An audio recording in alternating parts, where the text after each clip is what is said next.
Hey everyone, it's Clutch at Off Grid. Thanks for tuning in to this edition of the Travel Teleporter series on Peru. As I was doing the prep for this, again, there was so much content and I didn't want to do it injustice. And actually this video took twice as long as all the rest as I get more in depth in the editing. So Peru is one of the oldest areas in the world. I think the known civilization goes back 3 millennia, 3000 BC, which like the Egyptians are probably older and a few others in Mesopotamia, but that's it. So this is one of the oldest cultures around. I loved Lima. I wish I had spent more time there. I stayed at the Hotel B, which is an amazing boutique kind of art gallery hotel. It's really hard to get a reservation because there's not that many rooms. Although COVID has probably changed all of that. So the first day, did a private cooking class. I love cooking class.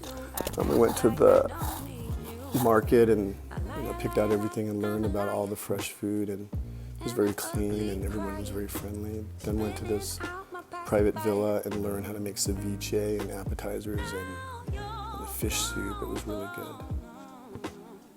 The Testino Museum, just amazing visuals, all types of exhibits, just a sensory overload, just colors and concepts and abstracts. It was really fun. It was actually a surprise at how innovative and just in a small place, how they could deliver so much content. Again, I wish I would have spent more time. I wanted to go to the Revolutionary Museum and talk a little bit more about the politics, but as you guys know, I'm trying to pick places that are relevant today. Barranco, really cool place, like kind of Soho-y, just a lot of cool cafes and shops and stores and food establishments. So Peru has award-winning coffee and chocolate, so we learned about the best coffee and how to make it, brew it. Most Americans, he says, burn the coffee. You can't have it too hot, and how he seeps it. I learned a lot there. It was fun. Then we went to Artisan Chocolate, learned about chocolate and the percentages and how that all works. Later that night, we went to Maido. Maido was, I guess it was my favorite kind of restaurant all trip. It's a Japanese-Peruvian fusion, and just the vibe and all the ropes kind of abstractly depict the Japanese flag from a distance. It's just so cool. Really loved it.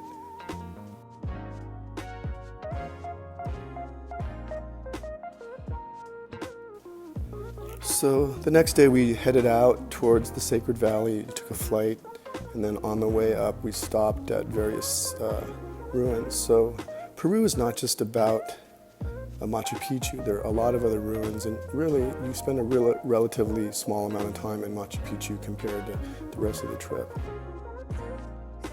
So this was interesting. We came up on this training group of soldiers for the Peruvian army. So just a little bit about the politics. I chose Peru, just like the other countries, because it's kind of topical now, as they had their own little socialist revolution attempt. I think the group is called The Shining Path, and it was from like 1960 to 1991, where they tried to create a socialist movement. It ended in 1992 when they elected the Japanese Prime Minister. I think his name was Fujimoto, and he basically went on a campaign to improve the country and basically crush the rebels. So then headed out to go check out some lodges in the Sacred Valley. So the Sacred Valley, in my opinion, is where you want to spend most of your time. There's a lot to do there. If you're a serious trekker, you probably want to stay at Explorer Lodge. The architecture is very modern design, but natural. But there's not a lot of like luxury, which these type of customers aren't looking for. But they have all the facilities and the guides and the equipment to do serious trekking.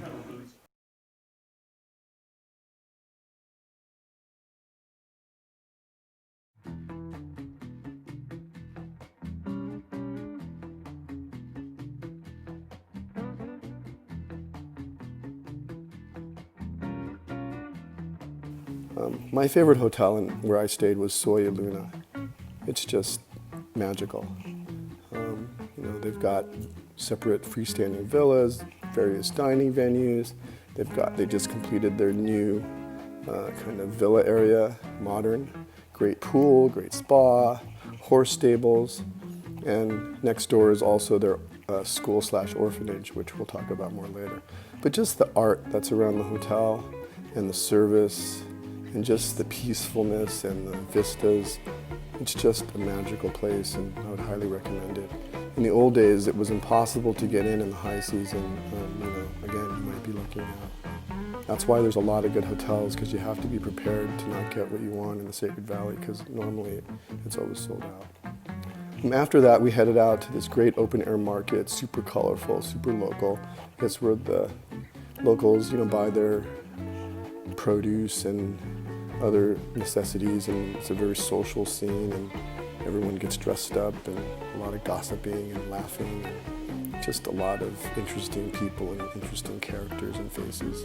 Just a really fun time. I bought a few trinkets there. After that, we went to this kind of really amazing artisan rug / fabric making operation, where they showed us the entire process of how they make the dyes from all the natural ingredients, and how they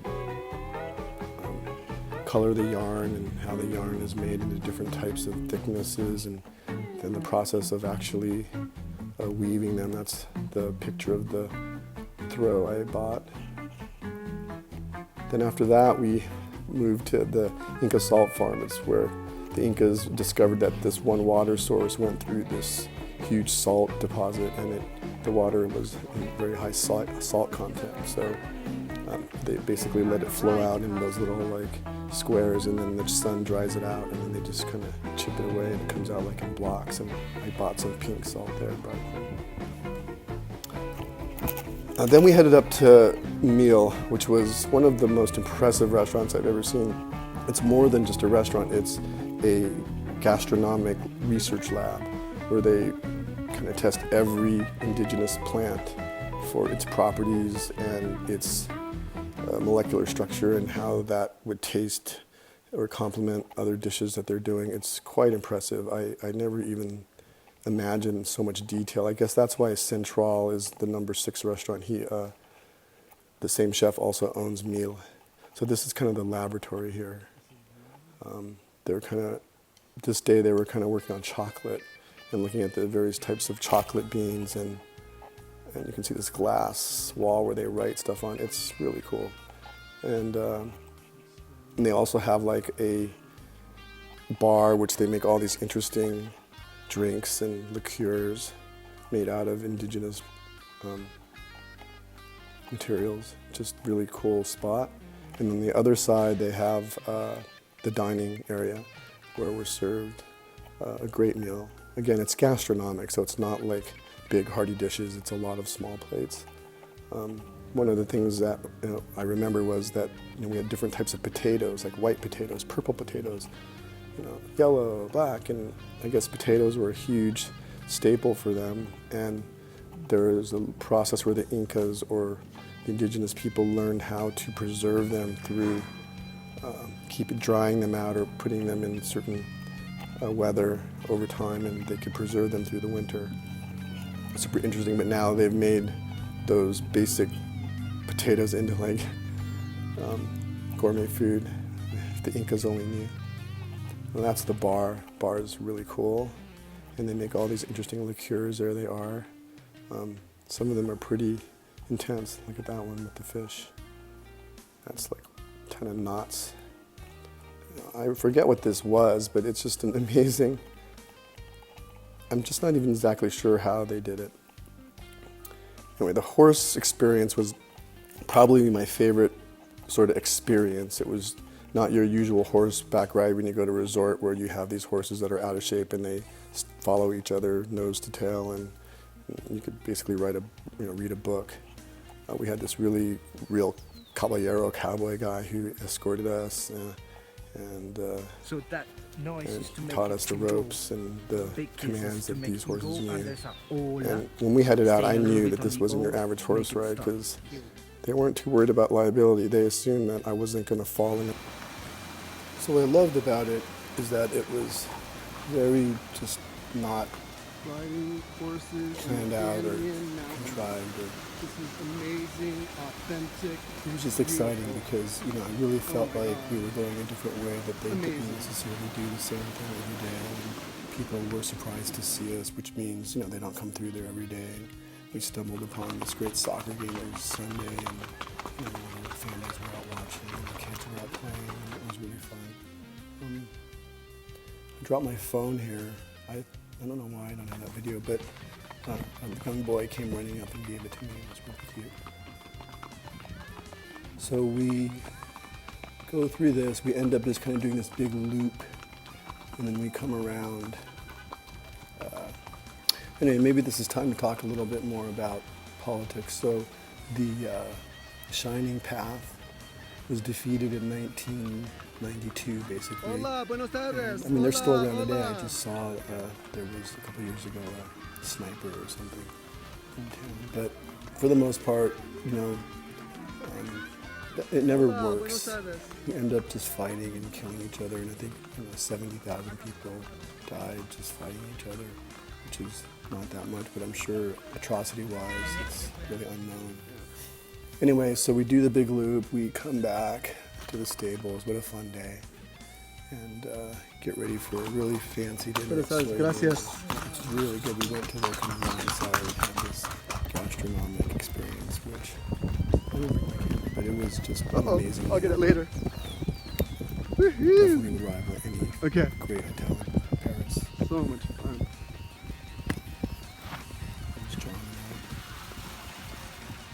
We really had a great time. So then it was off to dinner at Belmont Rio Sagrado. Belmont has the whole circuit, as you can see.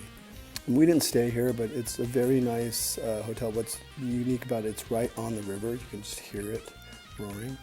And so the next day before we left, we went to the orphanage/school next door to Soy Luna. I always like to see how we can give back or learn about the problems of the country, and you know, they're very similar to everywhere in the past, but again, under socialists, you know, these kids were not basically cared for. You know, the GM of Soy Luna Petite, she basically, I don't know, there must be 100 kids there. Some of them just come for school, and some are just put on the streets because they are special needs or deformed, and they just get abused. So she takes them in and feeds them and educates them and tries to either take care of them or provide a vocation. So, you know, if you want, you can sponsor an entire child. I mean, it's a commitment. We all sit and have lunch with the children. The next stop was Ollantaytambo. I think this was my second favorite of all of the /ruin type sites that we saw. It's funny because I was just looking at some history books, and there's kind of a different story, similar, and then the guy told us, I'm going to go with the guide because it's kind of more fun. But he said there was this big, important general who wanted to date the king's daughter, and the king said no. But they fell in love, like a Romeo and Juliet kind of story, and they ran off, and he built this Ollantaytambo fortress where he and his army lived, and the daughter came in to be with him. But eventually he was defeated, I think, by the king. Anyway, after Ollantaytambo, we got on the new Sacred Valley train, which is quite nice. I was super surprised how nice it was. I knew the Hiram Bingham was nice, but this was great. And we had pretty much the train to ourselves. By the way, March, this was a great time to go. It's really not the high season, but it didn't rain on us. Overcast a little bit, but you know, really less crowded, and I just felt like the weather was great too. So spring wasn't a bad time to go. Anyway, the train is super exciting going up, lots of wilderness and roaring river and little towns and tunnels. You really got to imagine what it must have been like in the 18th, 19th century, exploring the area.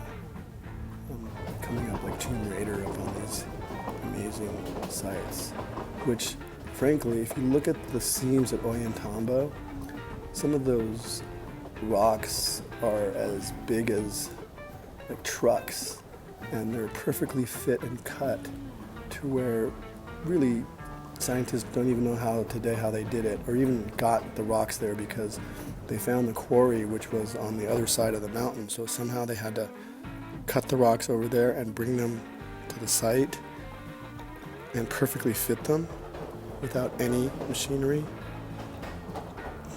Mind-boggling. Frankly, I think they had help. So when we arrived at Machu Picchu, it's a cute little town, very small. Most of the hotels are in town, at the bottom of the hill. There's only one hotel at the top called Belmont Sanctuary Lodge, which is nice, but frankly, I'd rather stay down below for a number of reasons.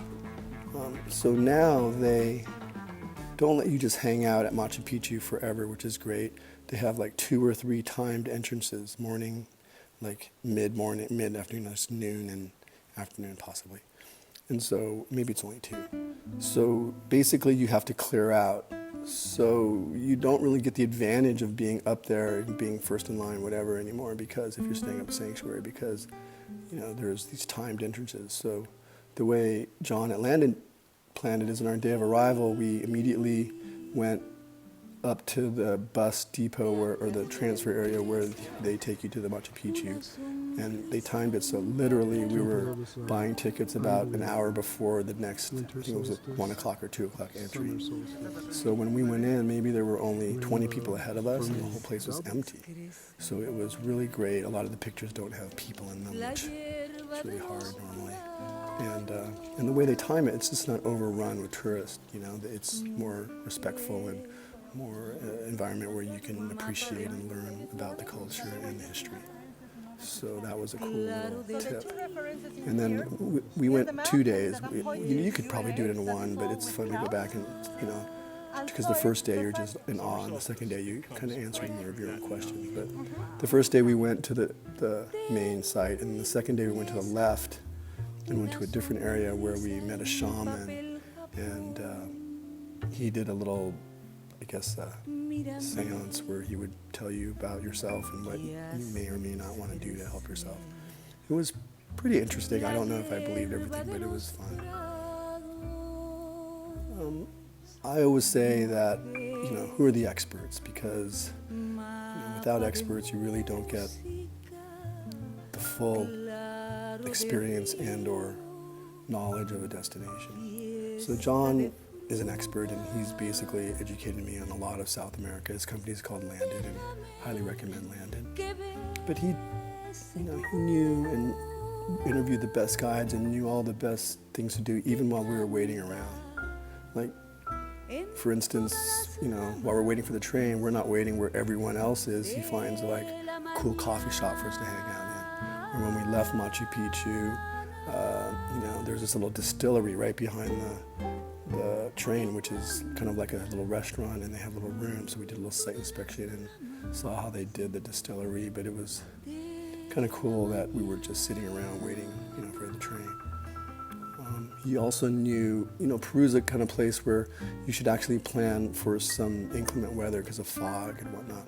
So you might get, fogged out of your flight or delayed, and then it will ruin your itinerary. So if you're on an American tight itinerary, you're in trouble if you're delayed a day, because then everything is messed up. So I would, if you can, put an extra night in the Sacred Valley and an extra night in Lima or Cusco in and out, just so you have some adjustment room. After we came back, I took some quick pictures of this river that was roaring right by town and the hotels. I can't imagine being so close. I mean, there must be years where that river just floods. That would be a serious problem, but anyway. Then I went up to just check out the Inca Terra. Love this hotel, and this is where I'd probably suggest and stay. After that, we just killed the rest of the time by popping into a few bars in town, having a few drinks, and then it was off to get on the Hiram Bingham, which, is a baby Orient Express train, and it really gives you a feel of how travel and life was back then. It's more of a dress-up. Some people got in tuxes for dinner, and they serve a really nice, fine dining meal, china and silverware, butlers and maitre d's, the whole thing.